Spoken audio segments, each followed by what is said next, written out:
بسم الله والحمد لله والصلاة والسلام على رسول الله. أنا يا جماعة النهاردة هتكلم في موضوع قد إيه هو مهم جدا. هكلم كل واحد وواحدة مكروب أو مهموم أو عنده ضيق أو حامل هم الدنيا في قلبه. بس قبل ما هكلمه هحكي له قصتين. القصة الأولانية وردت عن الإمام أحمد بن حنبل، هذا الإمام العظيم إمام أهل السنة والجماعة. في وقت من الأوقات كان الإمام اتهموه بالبدع وطردوه بره البلد، فالمهم راح بلد تانية، فحب عشان يبات في هذه البلده، فحب يشوف اي مسجد يبات فيه. فالمهم الخادم بتاع المسجد مرضيش ان هو يبيته في المسجد، فحصل زي مشاجره بينهم. فالامام احمد حنبل طلع بره المسجد ومشي منه. فكان في خباز في الطريق كان معدي، فشاف الامام وهو ما كان معرفش ان هو ده الامام احمد بن حنبل. فحب قال له انا جاي من بلد غريبه. فالمهم قال له خلاص طب تعالى بات عندي في البيت. فالمهم الامام راح معاه وبات فعلا عنده في البيت. والامام احمد بن حنبل لاحظ حاجه غريبه قوي. لاحظ ان الخباز طول ما هو بيشتغل وبيحاول يخبز العيش بتاعه، لقى ان لسانه ما بيسكتش ابدا، طول النهار بيذكر ربنا. ولاحظ ان هو مش بيذكر اي ذكر، لقى ان هو بيستغفر دايما. فالمهم الامام احمد بن حنبل سأل الخباز، سأله قال له ايه؟ قال له انا شايفك طول ما انت قاعد وبتشتغل بتستغفر، فما ثمرات الاستغفار؟ يعني انت لما استغفرت كتير كده ايه اللي حصل؟ فرد عليه الخباز. بصوا يا جماعه، ردوا عليه رد عجيب وغريب. رد عليه قال له انا مفيش دعوه ادعيها غير لما ربنا يستجيب لي، الا دعوه واحده بس.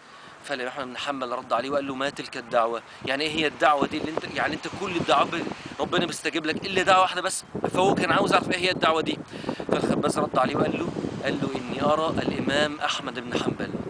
فطبعا الامام استعجب جدا وقال له لقد جئتك جرا جرا، يعني جيت لك مجرور من عند ربنا. بصوا يا جماعه، الخباز كان طول حياته مقضيها كان ايه؟ ذكر. وطول حياته كان مقضيها استغفار. طول ما هو قاعد كان بيستغفر. انا عايز اقول لكل شاب وكل شاب وكل راجل وكل امراه وكل الناس، يا اخي طول ما انت قاعد استغفر. ده انت لو قاعد بتتفرج على التلفزيون بتتفرج على ماتش كوره استغفر. والبنت اللي رايحه جامعتها وهي ماشيه وراكبه حتى اتوبيس ولا راكبه عربيه ولا راكبه اي حاجه استغفري، بدل ما انت ساكته وقاعد بتتفرج على الناس. والشاب اللي ماشي وحاطط الوكمان في ودنه وقاعد بيسمع اغاني، يا اخي شيل السماعات ديت واقعد اذكر ربنا واستغفر وشوف ايه اللي هيحصل لك. الست اللي قاعده في مطبخها وهي بتطبخ الاكل استغفري. اي واحد ماشي في الطريق ده انا بشوف ناس ماشيه في الطريق يا جماعه بحس ان هي يعني مش مركزه.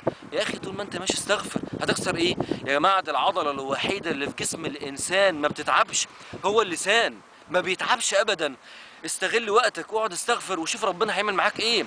اللي مكروب واللي مهموم وعنده ضيق، والله لما هتستغفر ربنا هيطلع الضيق ده من حياتك ومن قلبك، وهتشوف ربنا هيعمل معاك ايه. القصه الثانيه كانت وردت على الامام الحسن البصري.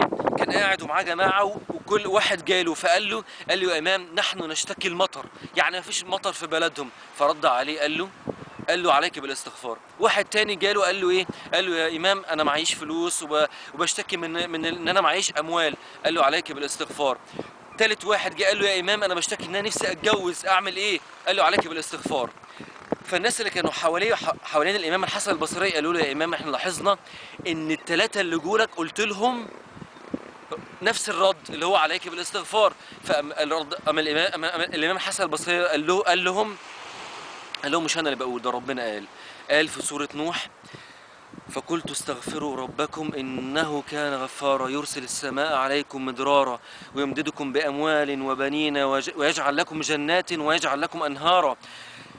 ده وعد من عند ربنا، اللي هيستغفر كتير ربنا هيرزقه بالمال وهيرزقه بالاموال بالاولاد، هيرزقه بكل شيء. ده انا عايز اقول لكل واحد ما بيخلفش او كل واحده ما بتخلفش استغفر كتير ربنا هيرزقك بالاولاد. اللي معهوش فلوس استغفر كتير ربنا هيبعت لك والله العظيم مال. خلي عندك يقين في ربنا سبحانه وتعالى. استغفر كتير وربنا هتشوف هيعمل معاك ايه. اخر حاجه بقولها لك قبل ما تقفل الفيديو شيره. عايز اقول لك على حاجه، انت كل واحد هيستغفر لما هتشير الفيديو ميزان حسناتك. فما تكسلش وربنا تقبل مني ومنكم. والسلام عليكم ورحمه الله وبركاته.